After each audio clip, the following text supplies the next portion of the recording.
Good morning, and welcome to the Center for Spiritual Living Sarasota. We are here to support you in finding a personal relationship with the God of your understanding and in discovering what you already know. My name is Jim Grove, a licensed spiritual practitioner here at the center, and I greet you with Namaste. Namaste is Sanskrit and means the divinity in me recognizes and honors the divinity in you. Let's begin by affirming our vision and mission statements. The words can be seen on your screen. Please feel free to read aloud with me. First, our vision. Empowering spiritual growth as a loving, inclusive, worldwide community. And now our mission. We teach science of mind principles and other life-affirming spiritual truths. We explore, we learn, we grow, we connect, honoring all paths to God. We offer in-person and online weekly services, classes, workshops, affirmative prayer support, and other spiritual tools. We create opportunities for joyful social connection, community outreach, and service. And we celebrate the awakening of our innate spiritual magnificence. And now, as we move into our time of prayer and meditation, I invite you to relax, close your eyes, and focus on your breathing in this present moment. Settle into your inner stillness as Bob Teesdale sets the tone for us with the Daniel Nahmod song, I Go Inside to Find My God.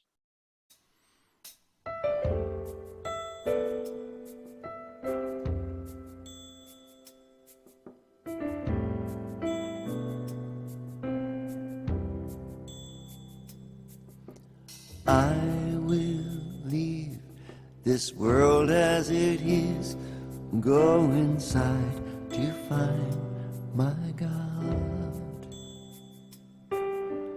I will leave this world as it is, go inside to find my God.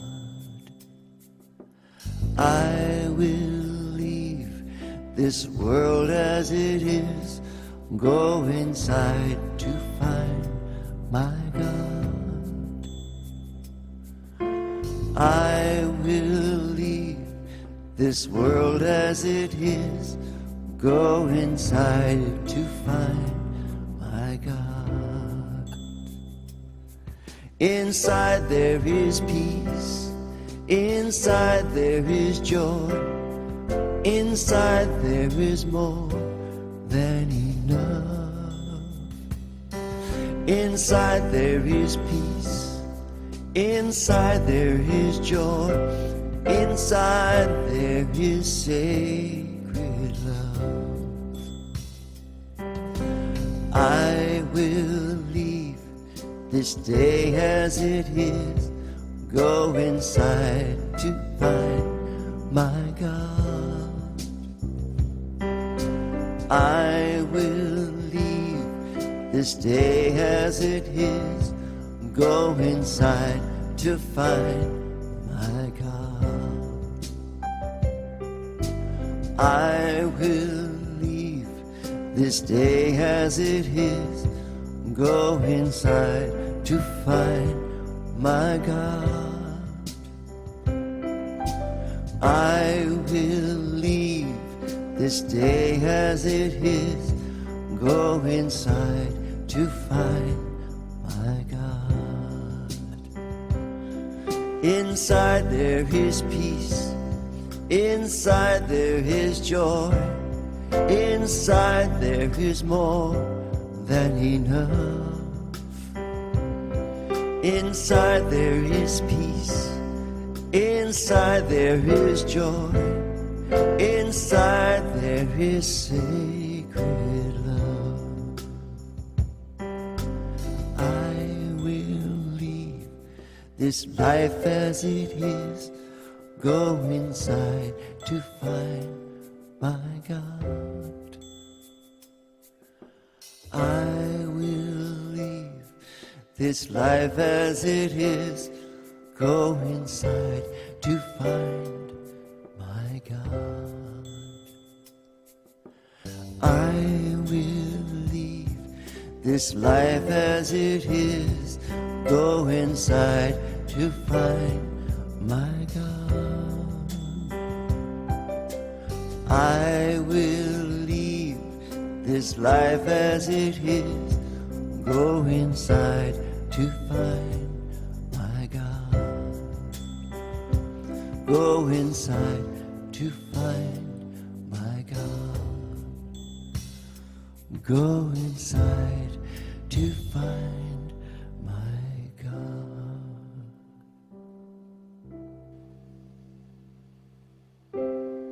I invite you to take these words inspired by Ernest Holmes, the author of our philosophy, as your own.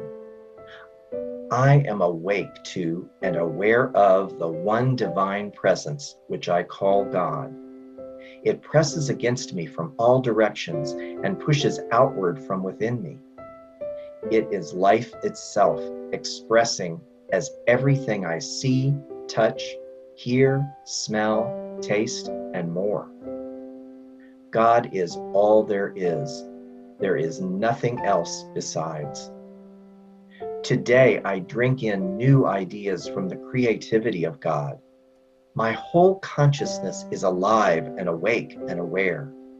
It is impregnated with divine ideas that bear fruit after the image of the impression conceived within it and the divine imprint made upon it. Today, then, I expect new ways of doing things. I expect to meet new people, form new friendships. I expect everything in my experience to enlarge and deepen and broaden. I expect more good than I have ever experienced before. And today, I expect to give out more, to increase my love for others. Today, I expect from myself a more gentle approach to life, a more kindly feeling, a more beneficent impulse, new thoughts, new ideas, new people, new situations, new ways of doing things, and a new influx of the divine makes this day perfect, glad, and expressive of the limitless bounty from the storehouse of infinite good. I give thanks in advance for the good that is even now on its way into my experience, and I release my word of truth with full faith and conviction into the immutable law that is bringing it into manifestation. And so it is.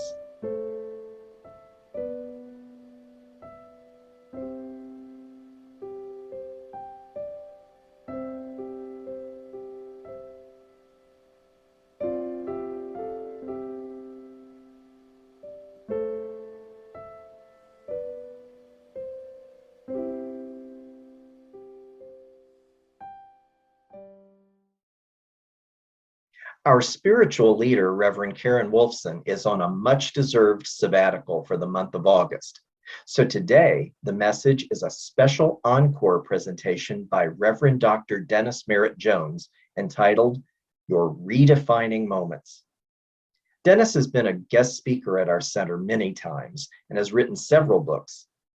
Among them, How to Speak Science of Mind, Encouraging Words, The Art of Uncertainty, The Art of Abundance, The Art of Being, and Your Redefining Moments. He's written columns for Huffington Post as well as Science of Mind magazine, and he was senior minister of the Center for Spiritual Living in Simi Valley, California for many years.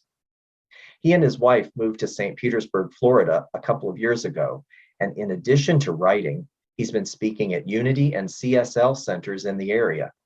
He's a true spiritual mentor and even facilitated the meetings we held last year to develop our core values as well as our vision and mission statements. His personal mission is guiding people to purpose. But before we hear from Reverend Dr. Dennis, I'm pleased to welcome back Bob Teesdale to sing Let Your Soul Be Your Pilot. Welcome, Bob. Let your soul be your pilot. Let your soul guide you well.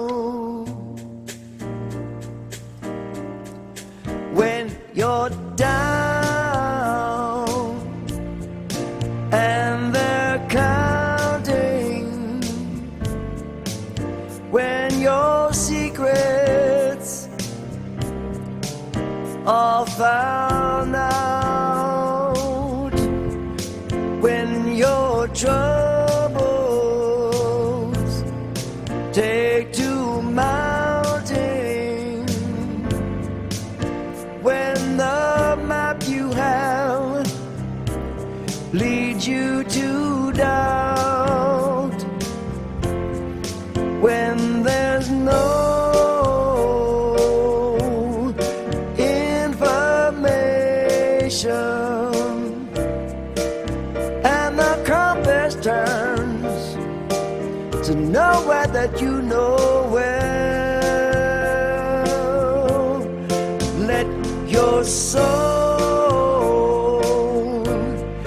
be your pilot. Let your soul guide you well. When the doctors fail to heal you, when no medicine just can make you well, when no counsel leads to comfort, when there are no more lies they can tell, no more useless information, and the compass spins between heaven and hell. Let your soul be your pilot. Let your soul guide you well.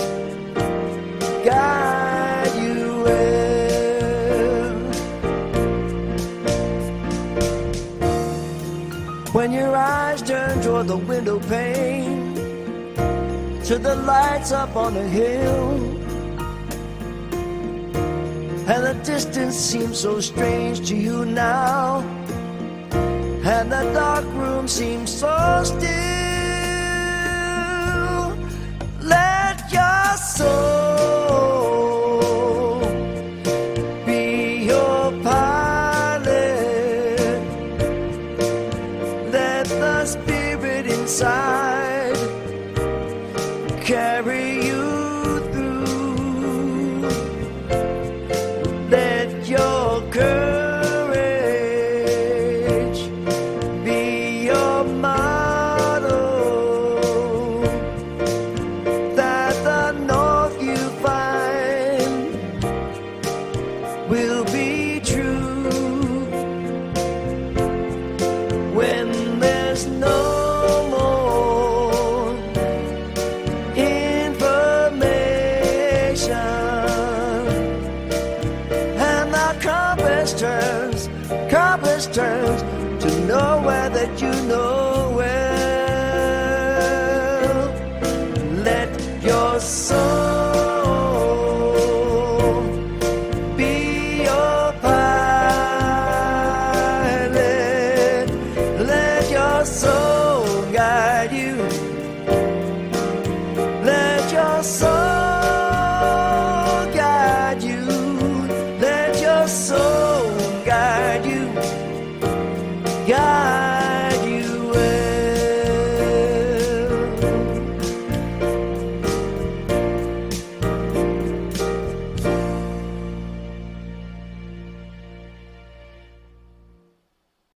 Hey, my friends.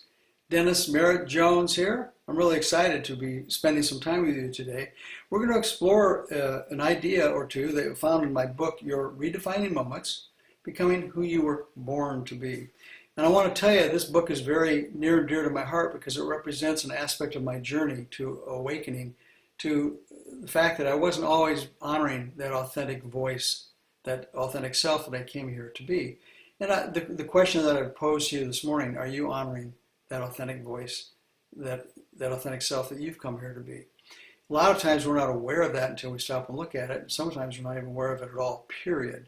So I wanted to present some ideas to you that you'll find in this book. The book is really about, it's a journey to our return to wholeness. It's a journey about returning home, to metaphorically to that place of our point of origin. Becoming who you were born to be, or who you were literally sent here to be, is a process of becoming aware of where you came from. Now consider that. Where did you come from?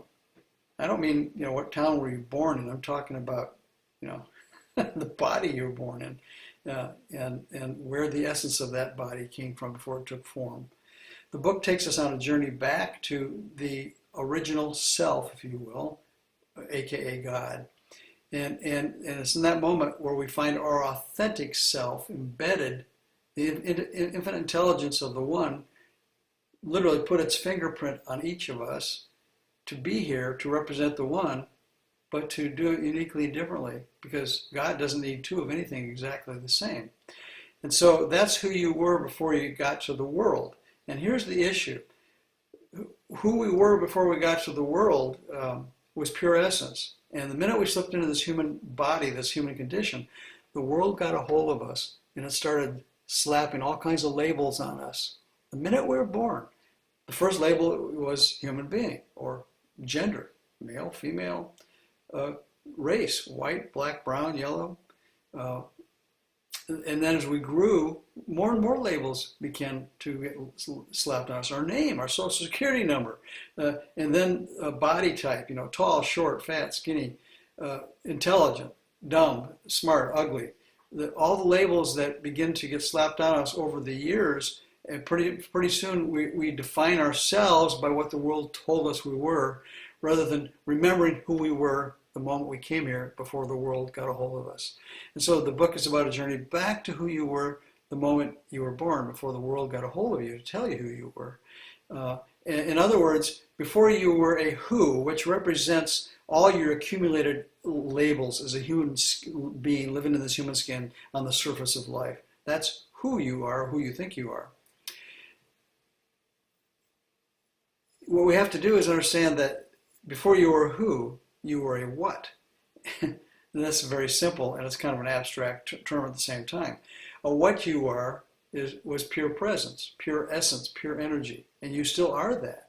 But somehow it got lost in the who you are. And so your mission is to honor that authentic self by merging the what you are, your true essence as a spiritual being, into who you are, your human beingness on a daily basis in your daily life. And the bottom line is, you came here hardwired to express your authentic nature. You came here to express life. You actually came here to express your divinity in every way, shape, and form. The reality is that energy is all there is. Energy is continually reshaping itself, taking form in different ways. It's moving through you and me right now, and it's pushing out. Ernest Holmes referred to that as the creative divine urge. That place within us that is always pushing out. If it could talk, it'd say, I've got to be more tomorrow than I was yesterday. And the reality is that your authentic self, that divine being you came here to be, is sitting on the sideline because it's been ignored, waiting for you to invite it to the party, to lasso some of that energy that's pushing out and invite it to ascend with you to the surface of your life, where you can integrate your who with your what in really powerful ways. Make no mistake about it, the energy of life, this infinite push to express, will have its way. You have no choice in that. The only choice you have is how it's going to, either proactively or reactively. By being consciously aware of that energy moving through you, and aware of the authentic self you came here to be, you can direct that energy in productive ways that honor your mission here. That's what redefining moments are. Whether they're a redefining moment can be positive, or it can be negative, or apparently negative. It's an opportunity to stop in that moment and look deep into what's happening, and to bring that divine self that lies within at your center to the surface and integrate it into what's going on in that moment, whether it's a positive, wonderful thing, or whether it's a challenging moment in that time and space, to integrate your what, your divine nature into your who on the surface of life. And to the moment you do that, you're at that moment you remember who you really are, and your experience of what is changes. Whether it's positive or whether it's challenging, your experience of what you're experiencing changes the minute you integrate your divine nature into that experience. Then it becomes a redefining moment because it takes on a different hue, a different intention, because you're aware that there's a part of you that's showing up to be in that moment that you weren't aware of. And so the minute you become aware that it's there, it affects how you perceive life. It affects how you perceive the moment. Probably more so, it affects how you perceive yourself. That's heavy. That's what redefining moments do. They give us a chance to repurpose our awareness of who we are and why we are in the moment. I'm going to read to you a passage out of the book. This is on page 20 that speaks to this idea of a redefining moment. I want to see if you can find an awareness of this in your own awakening. The great paradox of a true redefining moment. Regardless of how we each may interpret what a defining moment is, the practice is to remember that we're not restricted to having only one of them in our lifetime. Any moment can be a redefining moment because within it lies the opportunity to be changed by what we see and experience, that which can indelibly etch an imprint of who we see ourselves to be on our hearts and minds that shapes the life before us. In those moments, we have the opportunity to metaphorically drill into the deepest core of our being and bear witness to what lies within, remembering that those moments will not add anything to us, but reveal something within us. It's not about discovering anything. It's a moment of unearthing that which is already there and always has been there, the original self. So our redefining moments are moments in our lives where we have an awakening in that moment. And that's the key. You have to be present in the moment to experience it, that there's more to who you are than the experience you're having. For an example, I share this in the book, the day that I was in the delivery room with my, receiving my child in my hands. The doctor delivered the baby and put my daughter in my arms. And I was looking into those deep brown pools of eyes and looking into her soul. And at that moment I had that awakening, an awareness that, wow, this precious being just came from another dimension and slipped into this human skin and entrusted itself to my care, to my stewardship. And that was a redefining moment for me because it helped me realign to who I was and why I was. I wasn't here just to suck air and to have a job. I was here to be a steward of this amazing gift that was in my arms. That was a redefining moment. Another redefining moment for me was the day that I sat by my dad's bedside as he was passing. And that was a redefining moment because in that moment I had to pause, take a deep breath, and clarify what my role in that moment was. To be a son, a minister, to be, what the awakening was for me was that I just needed to be there and to be authentic, to be real. That's a redefining moment because that self within that's bigger than me ascended from within and it took over. It knew what to say, what to do. That's a redefining moment. We all have them. Here, that's the point. We have redefining moments every day of our lives, but a lot of the time we miss them because we're not awake. We're not aware. We're not awake. We're not aware. It's a process of consciously merging our being with our doing. And this requires both mindfulness and awareness. Mindfulness and awareness. Remember, mindfulness is your ability to be present in the moment. And awareness is your ability to focus on what is in the present moment. I'm going to pull up on the screen a chart of that you'll find in the book, and it's a chart that helps illustrate the difference between being and doing. You'll see there's a horizontal line at the top, and that horizontal line represents our doing, our human nature, what we do on a daily basis. And there's a timeline, the past, the present moment, and the future. And that's how our body lives, and it's do, past, present, and future. So we're always on the surface of life in that manner. However, our vertical being, which is where the self dwells, is always in the present moment. It cannot be any place other than the present moment. And so this circle in the middle, this yellow circle, represents where we have to be in consciousness at the present moment. We have to be present in the moment, and at that moment, engaging our doing with our being, the authentic self rises from within and integrates in that moment of our experience and becomes part of the experience. Awakening to who we have come here to be is a process of integrating our being with our doing, and it's not a part-time thing. That's the issue. It's not a part-time thing. Now here's the problem. Tell me if you wouldn't agree with that.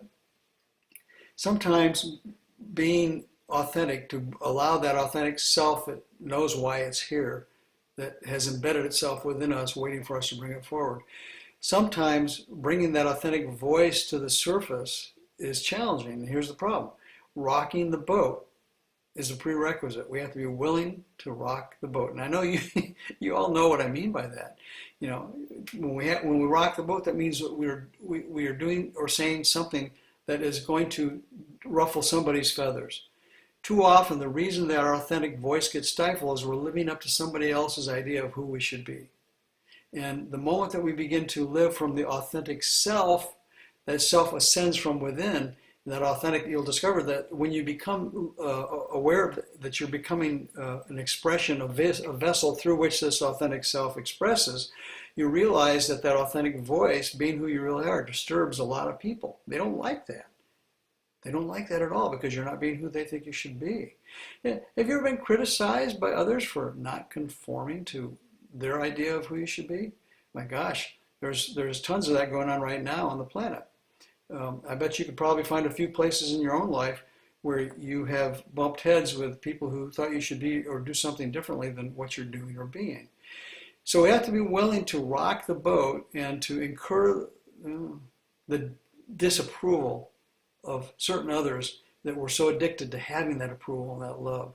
That's one of the costs of being authentic and bringing that authentic voice to the surface of life, is we have to realize that in the process of being who we are, it may disappoint other people, and we have to be able to live with that. And that's a challenge. And yet at the same time, if we believe in the law of attraction, if people come and go in our lives, those that go must attract something or someone different that more honors who we are, who we realize ourselves to be in that present moment. So here's the question for you. What or who defines you? Think about that just for a minute. How do you define yourself? Do you define yourself by your body? You know, tall, short? If I was to ask you to describe yourself right now, literally, I know probably some of us out there go, well, I'm a divine being, have a human experience. But think about on a daily basis how you really define yourself. Well, you define yourself as maybe a person living in a body that is achy or old or young or tall or short. Maybe you define yourself by how much money you have in your bank account or your wallet, what kind of car you drive. Maybe you define yourself by your reputation in the world. Those are all things that happen in the plane of who you are, the label that you wear on the daily journey through the surface, on the surface of life. But the question you have to ask yourself is that who you really are, or is that what you do with who you are? Yeah. Or is that what you do with what you are? You know, do you define yourself from the outside in or the inside out? I know the old saying, well, I'm a spiritual being having a human experience. That's true. In every given moment, you're defining yourself by your thoughts, beliefs, deeds, and actions. And if you find yourself zooming along on the surface of life without having the opportunity to stop and pause and take a look at some of the instances that are rising up in your life that are offering you an opportunity to redefine yourself, and you're passing right by them because you're too busy, or you're maybe the opportunities are too painful. And it's easy to bypass opportunities that are uncomfortable, and yet that's where the growth is. That's where the fertilizer in life that causes growth is sometimes. So here's the point. In order for us to integrate our being with our doing, we have to be self-aware. And I've talked about this, I know, with a number of talks before with you and other friends, is that self-awareness is a key to being who we've come here to be. It's a key to living a life of purpose and meaning. I've shared in the past the miracle, the three miracles, and I'll share it again real quick because it really is a great illustration of what I'm talking about. The three miracles are, life itself, that anything exists is a miracle. The fact that anything exists is a miracle.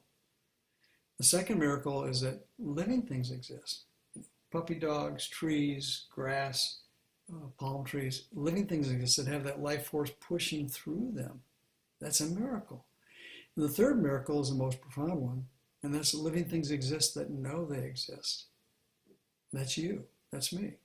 And when we become conscious and aware that we know that we exist, that is the moment when we can identify these redefining moments, these instances that pop up in our lives, and stop and pause and dive into it and bring that authentic self up from the center into the surface and integrate it in that moment and see what role it plays. Oh, was it Ernest Holmes said, what you're looking for, you're looking with. You realize how amazing it is that you can think a thought or have a feeling and then step outside of that thought or that feeling and analyze it, look at it, poke it, feel it, prod it, and challenge it if it doesn't work for you. Yeah. Beginning to remember the source from which you came and you're still one is where it starts. Beginning to remember where you are. So becoming who you were born to be is the gift that you're bringing the world, whether you realize it or not. When you become your authentic self, at the moment you were born, the infinite imbued some gifts, talents, and unique expression in you that no other human being on the planet can deliver. God doesn't need two of anything exactly the same. Yes, God loves, the universe loves multiplicity, numbers of things, but uniqueness, there's no two things that are created exactly the same. Get that, take a breath, and embrace that. You're unique, and you have a gift to bring the world, and until you do it, you will not find wholeness and satisfaction in your life, peace, and yet, until you do it, you'll also not realize your full potential. So, every day, 24/7, I'm talking about living that, integrating that being with your doing 24/7. It's not a part-time job. There's not one moment in your day where redefining moments are not offering themselves to you. But you have to be awake and willing and aware enough to stop, take that vertical plunge, dive in, embrace that authentic self that's waiting there for you to bring it to the surface, and find a way to use that authentic self in that moment to integrate it into your being nature, your doing nature, and see how it changes your experience of what is. Now, there's a lot of points in this book that I don't have time to cover today about the road signs that give you indication of when a redefining moment is coming, and then the 10 essential inherent qualities of the authentic self. Those are things that I don't have time to talk to you now about, but I would encourage you to explore that, to look at, if you're aware of what to look for, your authentic self is always trying to pop its head up. And if you're aware of the instances when that's making itself available to you, you'd be more likely to let it do so. Yeah. Ernest Holmes said it, I guess he said it beautifully, articulately so many different times, but one of his greatest statements, I think, is he wrote, when deep calls upon deep, deep responds. Take a breath. When deep calls upon deep, deep responds. And the fact that you're here on this planet, the deep is calling on you. That's why you're here. To be an infinite, unique expression of that one. There's a place within you that knows there is more of the real you to be uniquely expressed by means of you. That is the authentic self urging you, nudging you, calling you, the authentic self, to allow it to ascend from within you and find a way to integrate it into your daily lives.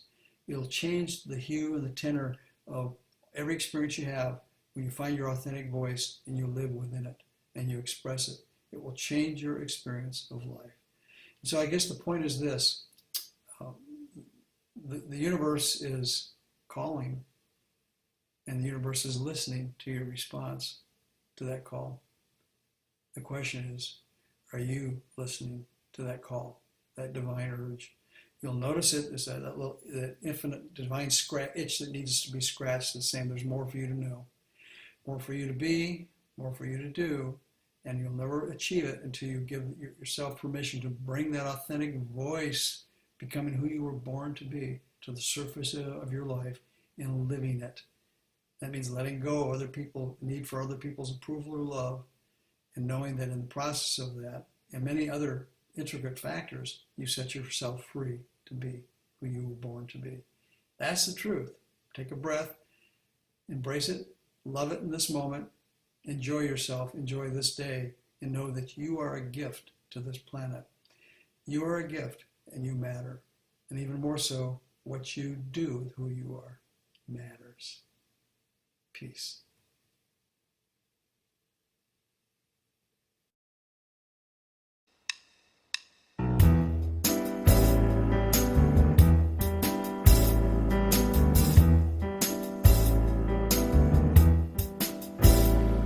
Now everybody's got to make a living, a way to pay the piper when he comes to call. But most of what we're doing for a living isn't really living at all. No, no, no. But everybody's got something special, their little piece of the puzzle that perfectly fits. It's your place in the world, you're part of the whole. What you got to do is find your niche. Find your niche. Don't waste another day stalling. You've got a date with destiny. It's that voice in your heart that's calling you to be the best that you can be. It'll spark your imagination, it'll fire up your soul. It's something that you know can really scratch your itch, and no one else can do it the way that you do. Yeah, you know it when you find your niche.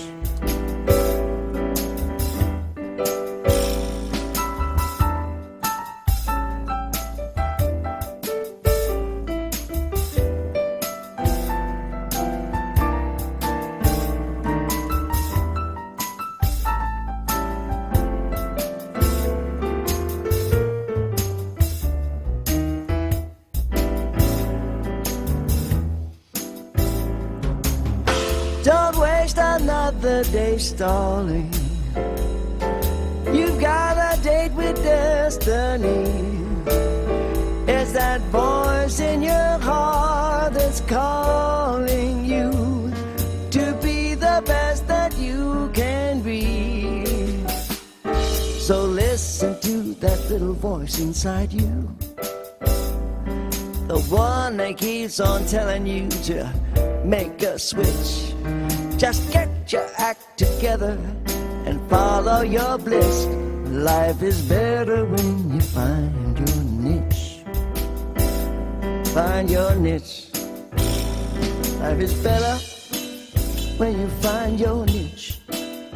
Find your niche. Find your niche. Make that switch. Find your niche. Life is better when you find your niche.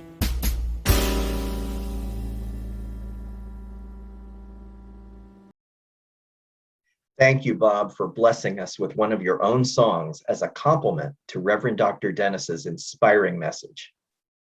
Now, as we move into our time of offering, I want to let you know that here at the Center for Spiritual Living Sarasota, we're available to support you in knowing the power and presence of your spiritual essence. We offer prayer support, inspiration, encouragement, and opportunities for virtual community and connection. And we're so grateful for your generous financial support of this center that allows us to support you. There are 3 easy ways to share your offering. On your screen, you'll see our website, which is www.cslsarasota.com, where you can choose a couple of options. You can select the Donate button, which allows you to contribute via PayPal or by credit card. Or you can mail a check to our address. You can also set up automatic contributions through your own online banking. And now I invite you to place your hand over your heart as you reflect on your gift, blessing it as you share it. And know this with me: my gift goes forth to heal, to bless, and to prosper, and the divine flow returns it to me multiplied abundantly. Now please join me in our offering affirmation on your screen. I give thanks that I may share of my good, my love, and my support. Thank you so much. Do you need prayer support? If so, I'd like to draw your attention to the green prayer request button. We invite you to use this feature to send us your request.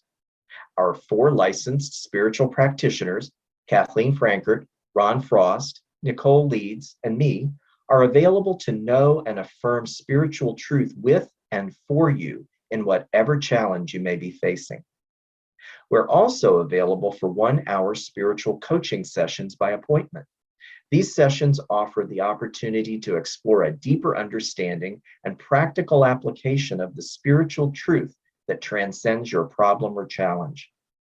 For more information, check out our website under the staff link at the left side of the screen, and then select practitioners.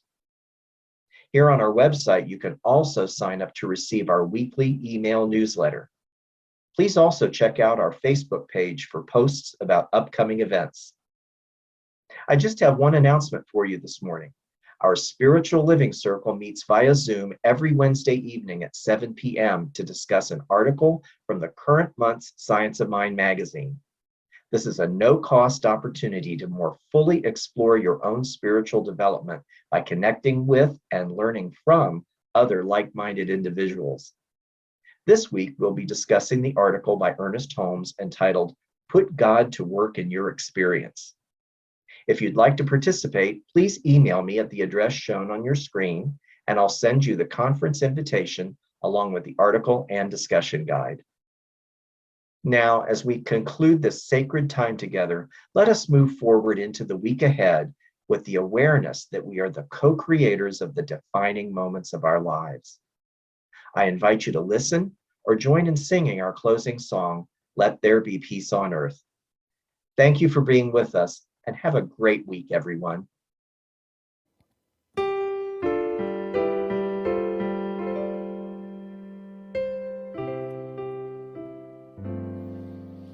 Let there be peace on earth, and let it begin with me. Let there be peace on earth, the peace that was meant to be with God our Creator. We are family. Let us walk with each other in perfect harmony. Let peace begin with me. Let this be the moment now. With every breath I take, let this be my solemn vow.